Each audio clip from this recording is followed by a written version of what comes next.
तो बर्तमान आम पढ़ेगा मध्यमा माध्यमान माध्यमान मध्यमा गरिष्ठक। तो कम्प्लीटली परिसंख्यान विषय आम टोटाल तुम डाउट को क्लियर करवा। तो जिते प्रकार क्वेश्चन एथुरु आराइज हम सबू क्वेश्चन को आम डिस्कसन करवा। तो प्रथम क्वेश्चन होची माध्यमान केउ भली भाबरे क्वेश्चन आराइज हम बुझिपारछ। तो माध्यमान मात्र 4टी टाइप रो क्वेश्चन आराइज हम 4टी टाइप। गोटे होची नॉर्मल टाइप आ जनरल टाइप आम कहि परिबा जनरल टाइप। आउ गोटे हम कोन हमर विच्युति प्रणाली हम सोपान विच्युति प्रणाली। आउ गोटे हम सोपान विच्युति प्रणाली। आउ गोटे हम कोन संभाग विस्तार टाइप आसीबो। आउ गोटे की टाइप आसीबो संभाग विस्तार सोपान विच्युति। तो यही मात्र 4टी माने आम मानक पई क्वेश्चन अराइज हुए। तो 4टी क्वेश्चन को मु भलो भाबरे तुमनको करई दउची। तो 4टी क्वेश्चन को तुम भलो भाबरे देखि दियो। तो प्रथम कथा जतले जनरल कथा कहबी मु क्वेश्चन को टाइप रो अराइज हुए तुम माने बेटा जानिथिबो बही रे भी एग्जांपल देइची मु सेही एग्जांपल के तुमनको देखाई दउची। तो उच्चता देइची बारंबारता देइची। तो पूरा इजी एटा किछि भी कष्ट नै तुम माने पई। उच्चता देइची सपोज देइची 69 देइची तार बारंबारता 4 देइची 70 देइची तार बारंबारता 2 देइची 71 ता बारंबारता 3 72 ता बारंबारता होची 2 एवं 73 तार बारंबारता 1 देइची। तो एठी हमें कोन बाहर करिबा राशिकृत बारंबारता। कोन बाहर करिबा राशिकृत बारंबारता। तो एटा उच्चता को सबले x रे नेलो बारंबारता को f रे नेलो। तो राशिकृत बारंबारता कोन होबो f * x। ता माने कोन एटा को एटार पर डायरेक्ट गुणी चली जीवो बुझी पारछो एबे। तो 69 रे 4 गुणले हबो 276 एटा हबो 140 एटा हबो 213 तो माने गुणी दबो एटा हबो 144 एटा हबो 73। तो टोटल पर बर्तन कोन करबा एटा को हमें मिसई दबा समेशन ऑफ fx केते हैला 846। सेम थी बारंबारता जो सब हेची 4 2 3 2 1 आकु सब मिसई देला पर कोन हबो समेशन ऑफ f एटा हेला 12। तो जते बेले हमें माध्यमान बाहर करबा मु एठी लिखि दउची कि माध्यमान जते बेले हमें बाहर करबा तो माध्यमान कोन हबो माध्यमान कोन हबो summation of fx divide by summation of f। तो fx होची 846 डिवाइड बाय 12 जेति कि हला केते हला 70.5 सेंटीमीटर। एइटा होची तारा आंसर। एइटा होची की प्रणाली जनरल प्रणाली बुझी पारछो पूरा इजी प्रणाली हला। तापरे आर जदि मु सोपान विच्युति प्रणाली कहबी सब सेही गणितर सोपान विच्युति प्रणाली। तो जदि मु सोपान विच्युति प्रणाली कहबी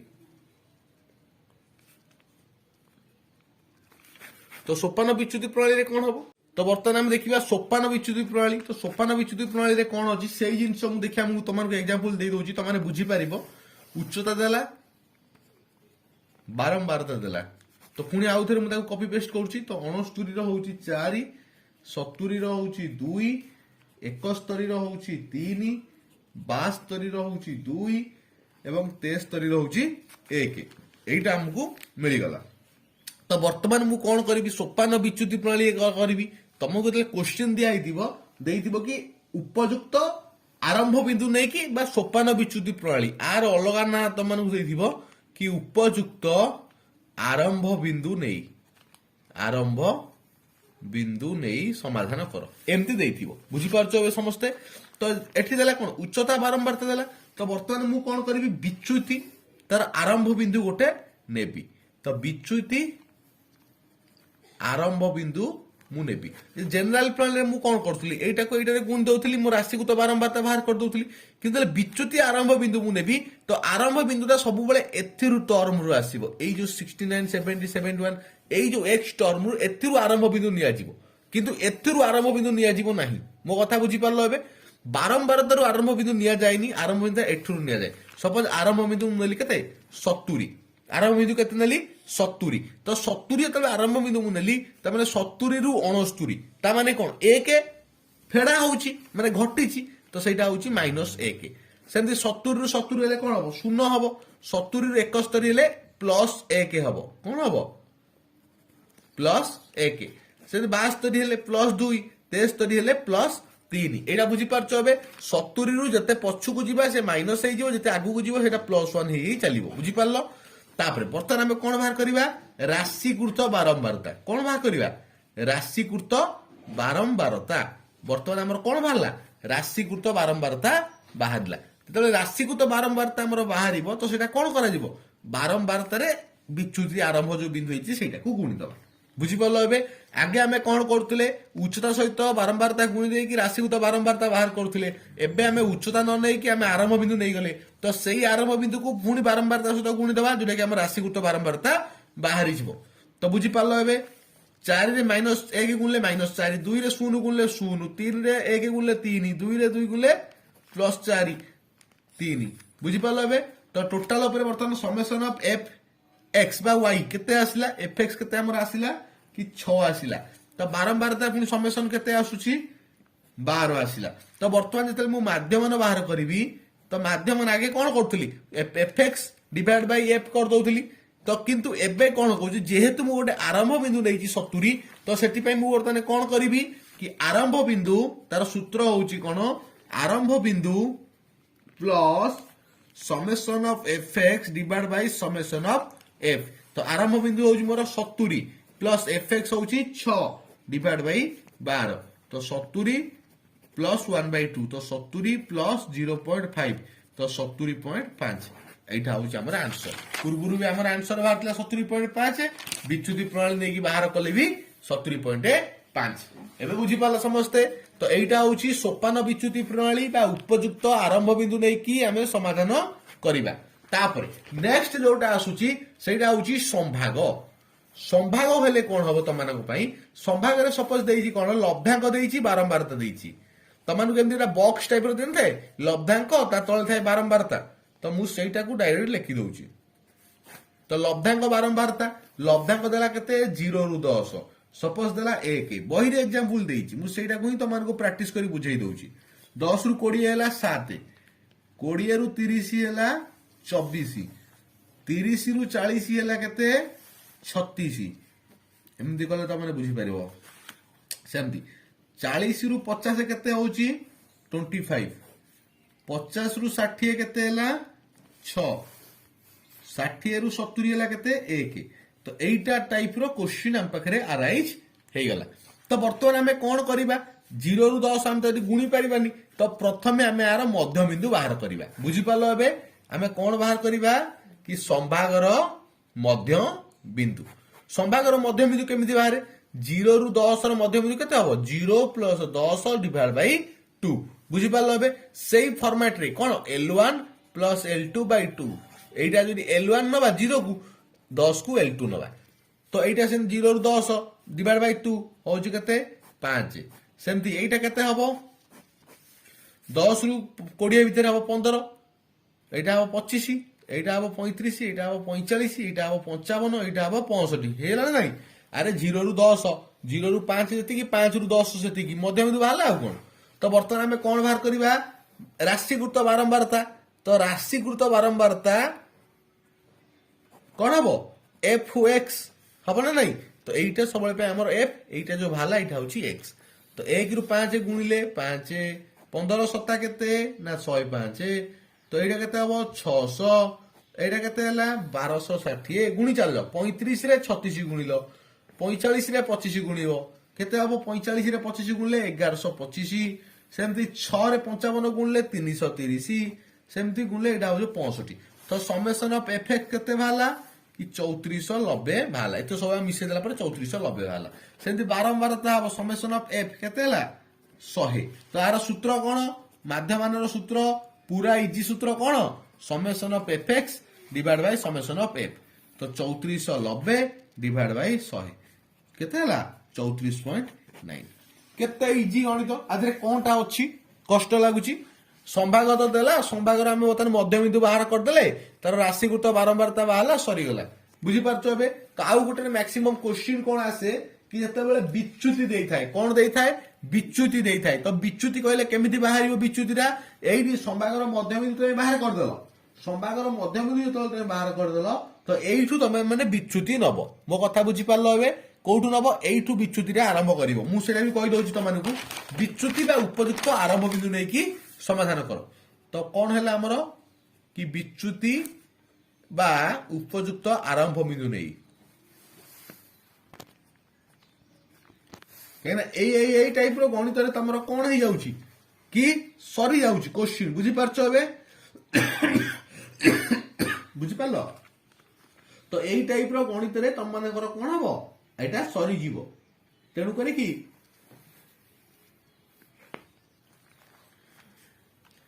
তাপরে এই যে টাইপর কোশ্চিন আসুছি কি মাধ্যমান সোপান বিচ্যুতি বা জেনারেল সোপান বিচ্যুতি ইয়ে সেই টাইপর গণিত তুমি করিব।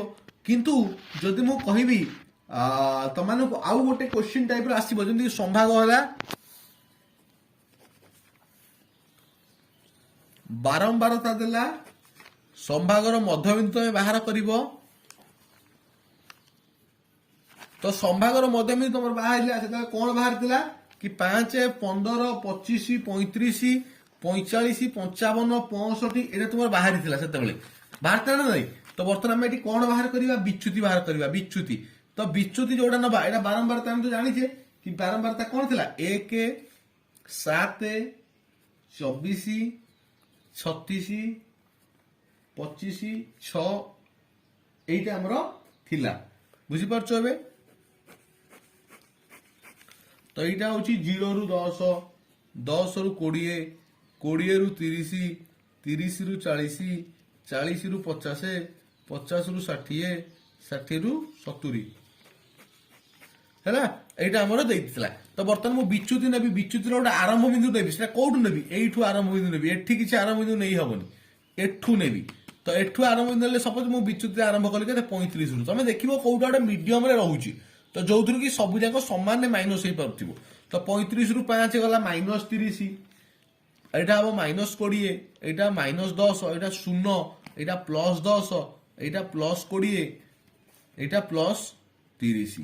বুঝিপারল এবে? তারপরে কোন করবি এফএক্স গুণি চালিছি 30 রে 5 সরি 30 রে 1 গুণিবি, 20 রে 7 গুণিবি, 10 রে 24 গুণিবি, 0 রে 36 গুণিবি। বুঝিপারল এবে? তো গুণিকি সবু লেখি চালিଯିବ। তারপরে আসিগলা কোন সমেশন অফ এফএক্স কেতে গোটে বাহারিব। তারপরে সমেশন অফ এফ তুমি তো জানিছো বাহারিব। তারপরে মাধ্যমান কোন করিব A plus summation of F X divide by summation of A. মানে এইটা হচ্ছে সূত্র। বুঝিপারল এবে সমস্তে? কোটা সূত্র হলা সম্ভাগ জানল, বারম্বারতা জানল, সম্ভাগর মধ্যবিন্দু বাহার কল, সম্ভাগর মধ্যবিন্দু গোটে আরম্ভ বিন্দু নেইকি তার বিচ্যুতি বাহার কল। তো তারপরে কোন কল जो বিচ্যুতিটা বাহারিলা তাকু কাହା সହିତ গুণিব? বারম্বারতা এফ সହିତ গুণিব। বুঝিপারল? এফ সହିତ যেতবে এইটা গুণিব তো কোন আমার আসিব? এফএক্স আসিব। তো এফএক্স সব লিখিদেল, এফএক্স কু মিশাই দেব যেতিকি হব ডিভাইড বাই এফ প্লস আরম্ভ বিন্দু যোটা নেইছ তুমি এটি। এইটা হলে আমার উত্তর পাইগলে। বুঝিপারল এবে সমস্তে? তারপরে আউ গোটে প্রকার মেথড অছি, সেটা মু এবে কহিবিনি, সেটা তোমার মাইন্ড রে ডিস্টারবেন্স ক্রিয়েট করিব। তো মু বর্তমান তোমাকে মধ্যমা কহি দউছি যোটা তোমার পাই ইজি হব এবং তোমানে জলদি বুঝিপারিব। তো এতলে আমি মধ্যমার কথা কইবা। মধ্যমা তো মধ্যমা কইলে কোন হব? দেখো প্রথমে গোটে সংখ্যা তোমাকে দেলি, তো সেই সংখ্যাটা হচ্ছে কোন যেতেবেলে আমি মধ্যমা কহিবা তো মধ্যমার কোন হব প্রথম কথা। তো মু তোমাকে ফার্স্ট মধ্যমার কথা কହୁছি। তো মধ্যমার কথা কহিবি। মধ্যমার কোন রହୁଛି আমার দেখো সপোজ তোমাকে এটি গোটে এক্সাম্পল দেইছি বহিরে। তো যোটা ওজন আমি এক্স রে রখুছে, বারম্বারতা আমি ওয়াই রে সরি এফ রে রখুছে। এই টাইপর গণিত আসব পরীক্ষার তোমার। তো সপোজ 37 রହୁଛି 10, 38 রହୁଛି 14। তোমার বুঝ কেউ টাইপর গণিত করা যাଉଛି। 39 ର 18, 40 ର 12, 41 ର 6। তো বর্তমানে আমি কোন বাহার করিবা? রাশিকৃত বারম্বারতা বাহার করিবা। কোন বাহার করিবা? রাশিকৃত বারম্বারতা নির্ণয় করিবা। তো রাশিকৃত বারম্বারতা নির্ণয় করিবা। আমি যেতবে মাধ্যমানর করুଥିଲେ কোন করুଥିଲେ? এইটারে এইটা গুণি দউଥିଲେ লেখি দউଥିଲେ, এইটারে এইটা গুণি দউଥିଲେ লেখি দউଥିଲେ। কিন্তু এঠি সে সিস্টেম হবনি, কারণ এইটা হচ্ছে মধ্যমা। মধ্যমারে কোন করিবা? এই যে 10 ଅଛି এই 10 টাকে আমি আরম্ভ করিবা। বুঝিপারল এবে? তো এইটা কোন হଉଛି? আরম্ভ করা যাଉଛି। এই 10 টাকে আমি কোন করিবা?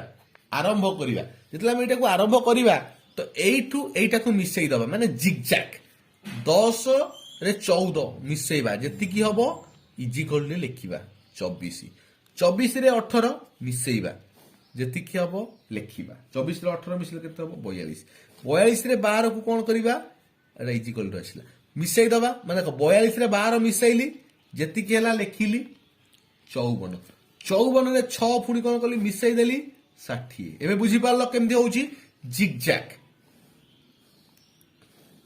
ফার্স্ট আরম্ভটা এই যে আরম্ভটা যাহা এই আরম্ভটা এটি লিখিদেল 10 10 রে 14 মিশাইল 24 24 রে 18 মিশাইল 42 42 রে 12 মিশাইল 54 54 রে 6 মিশাইল 60 এইটা করদেলে তারপরে আমি কোন বাহার করিয়া মধ্যমা বাহার করিবা তো মধ্যমার সূত্র হচ্ছে কোন দেখিবা সমেশন অফ এফ কেতে হেলা মিশাই দেলা পরে আমার সেই 60 হি আসিব তো যুগ্ম ଅଛି যেতেবেলে যুগ্ম ଅଛି তো আমি কোন কলে কি 60 প্লস 1 ডিভাইড বাই 2 বা এম সরি এন প্লস 1/2 যদি যুগ্ম ଅଛି n প্লস 1/2 কলে তার মানে 60 প্লস 1 ডিভাইড বাই 2 যোটা কি 30.5 তো 30.5 হଉଛି ଆମର কোন মধ্যমা তো এথরে 30.5 তো কোউটি নাই তো 30.5 রু যোউটা বৃহত্তর ଅଛି তো কোউটা বৃহত্তর ଅଛି 30.5 রু বৃহত্তর কোউটা বাহারিব রাশিକୁ তো বারম্বারতা এটা 10 24 42 তার মানে 42 র যোটা আছে মানে 39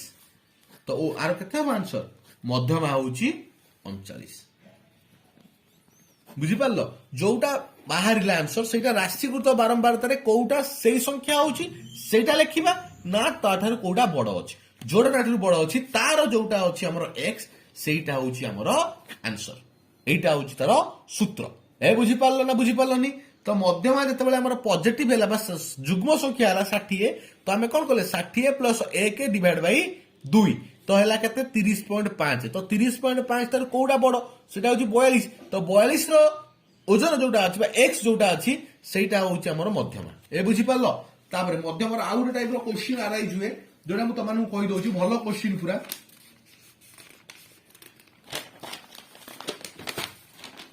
তো মধ্যমার কোন থাকে না সম্ভাগ বিস্তার থাকে কোন থাকে কি সম্ভাগ বিস্তার থাকে যেটা কি ভালো কোশ্চিন থাকে আমার তো সম্ভাগ বিস্তার কইলে কোন হবো যেমতি আমি সম্ভাগ বিস্তার বাহার করুলে কেমিতি সম্ভাগ বিস্তার বাহার করুলে যে 0 রু 10 হଉଛି 5 10 রু 20 হଉଛି কেতে 7 20 রু 30 হଉଛି 10 ইয়ে হଉଛି সম্ভাগ বিস্তার 30 রু 40 হଉଛି 8 40 রু 50 হଉଛି 5 তো আমি কোন বাহার করিবা আর রাশিকৃত বারম্বারতা বাহার করিবা কইছি 5 নেলে 5 রে 7 মিশাইলে 12 12 রে 10 মিশাইলে 22 22 রে 8 মিশাইলে 30 30 রে 5 মিশাইলে 35 বা সমেশন অফ এফ হଉଛି কেতে 35 এবে বুঝি পারলো আমি সমস্তে তো 35 হଉଛି 35 টা কোন আছে অযুগ্ম আছে তো অযুগ্ম হলে কোন হবো কেবল n/2 হবো যুগ্ম হইতলে কোন হইতান্দা n+1/2 হইতান্দা এটা যুগ্ম কেস রে এইটা হଉଛି অযুগ্ম কেস রে বুঝি পারলো ଏବେ ସମସ୍ତେ ତ ଅଯୁଗ୍ମ କେସ ରେ ହଉଛି 35/2 ତ 35 ଡିଭାଇଡ ବାଇ 2 ହଉଛି 17.5 ତ ଏଠି 17.5 ତ ନାହିଁ ତ 17.5 ରୁ ବୃହତ୍ତର କେତେ 22 ତା ମାନେ 22 ହଉଛି ଆମର ମଧ୍ୟମା ତ 22 ର ସିଧା ଗଲେ କେତେ 20 30 ତ 20 ରୁ 30 ଆମେ କୋন आंसर ସିଧା ପାଇବା ପାଇବାନି ତ ଆମର କୋन ହବ କି ମଧ୍ୟମାର ସମ୍ଭାଗ ହଉଛି 20 ରୁ 30 ଏତିକିରେ କିନ୍ତୁ ସରିବନି ତା ପାଇଁ ଆମର ଗୋଟେ ଫର୍ମୁଲା ଅଛି L plus M minus C Bai F into I ବୁଝି ପାରିଲ ଏବେ এইটা হচ্ছে ফর্মুলা কিন্তু এই ফর্মুলার আমাকে পাইବାକୁ পড়িব বুঝি পারছো ଏବେ কোন কোন ফর্মুলার ଅଛି এদের F হচ্ছে কোন ফ্রিকোয়েন্সি বারম্বারতা 20 ରୁ 30 ভিতরে আমার বারম্বারতা কেতে 10 তা মানে এটি F কেতে হেলা 10 আমি গোটাই পাই গলে F হেলা L কেমিতি আমি পাইবা L হଉଛି কোন L হଉଛି আরম্ভ বিন্দু R এটা L হଉଛି কেতে 20 মানে পুরা মনে রাখো বুঝি পারলো M হଉଛି কেতে মধ্যমা বা 17.5 যেটা আমার বাহারিলা সম্ভাগ যেটা বা অযুগ্ম রাশি যেটা বাহারিলা C হଉଛି কেতে C হଉଛି কোন C হଉଛି পূর্ব C টা হଉଛି কোন পূর্বেরে যেটা আছে তারপর মানে পূর্ববর্তী সংখ্যা যেহেতু আমি 17.5 র পরবর্তী সংখ্যা 22 কু আমি নেলে সেটা পূর্বরে যে সংখ্যা থিব তা পূর্বরে কোন সংখ্যা আছে 12 তা মানে C হଉଛି 12 आउ आई होउची ताको डिफरेंस आई होउची केते डिफरेंस 22 रु 30 केते 10 एबे बुझी पारलो एफ होउची बारंबारता एल होउची आर आरंभ बिंदु तो एम होउची कोन एम होउची मध्यम जोटा हमर बाहरिला अजुग्म संख्या 17.5 सी होउची तार पूर्व संख्या तो बर्तमान मु सूत्र अनुसार पकई देली सूत्र अनुसार पकैले कोन हबो कि मोर हबो 20 प्लस 17.5 माइनस 12 डिवाइड बाय 10 गुणन 10 एटा होउची मोर सूत्र अनुसार पड़ी गला तापर मोर बाहरिला आंसर 25.5 किंतु तुमको मन रखिया पई अछि जेतले संभाग विस्तार देइथिबो मध्यमार सेते बेलकु तुमको बाहर करिया पई पड़िबो फास्ट जदि अजुग्म अछि n/2 जुग्म थिले n+1/2 तापरे तार मध्य बिंदुर सूत्र होउची एटा एई सूत्रटा कोन कुहा जाय एल होउची आर आरंभ बिंदु संभागर मध्य बिंदुर आरंभ बिंदु एम होउची कोन एम होउची जोटा हमर बाहरिला कोडा बाहरिला ए जो अजुग्म संख्या जोटा बाहरिला सी होउची तार पूर्व संख्या 12 बुझी पारलो तापरे आई होउची ताको डिफरेंस एफ होउची फ्रीक्वेंसी तो एई अनुसारे हमर बाहरिबो बुझी गला एथरक तापरे गरिष्ठक तो गरिष्ठकर सूत्र कोन एटा तमानकु मन रखा पई पड़िबो तो गरिष्ठकर सूत्र होउची कोन दी प्रकार क्वेश्चन आसुची तो गरिष्ठक इज इक्वल टू 3 गुणन मध्यमा माइनस 2 गुणन माध्यमान एई टाइप रो क्वेश्चन परीक्षा रे अराइज होई कि को एई टाइप रो गरिष्ठक देछि ना तो गरिष्ठक एई टाइप रो सूत्र आसीबो नहले कोन हबो कि आउ गोटे क्वेश्चन आछि तार कोन सपोज लब्धांक देई थाए बारंबारता देई थाए दी प्रकार क्वेश्चन गरिष्ठक बहुत कम अछि तो लब्धांक सपोज 5 रो बारंबारता देला 8 6 रो 9 देला 7 रो 5 देला 8 रो 20 देला 9 रो 12 देला 10 रो 17 देला तो या भितर जले हम गरिष्ठक बाहर करिबा तो गरिष्ठक होउची सिंपल गरिष्ठक बाहरिबो जहार बारंबारता अधिका सी होउची गरिष्ठक तो बारंबारता कहार अधिका 8 रे अधिका तो गरिष्ठक होउची 8 एटा आंसर सरला केवल एई टाइप रो क्वेश्चन परीक्षा रे आसे कि गरिष्ठकर तुमको एटी माध्यमा देइथिबो मध्यमा देइथिबो माध्यमान देइथिबो तो तमे एटी गरिष्ठक बाहर करिवो एटा होउची सूत्र तेबे कंप्लीटली आको थोड़ा दी थोड़ा देखि दियो ए परिसंख्यान विषय तोर टोटल डाउट आसीबो नाही।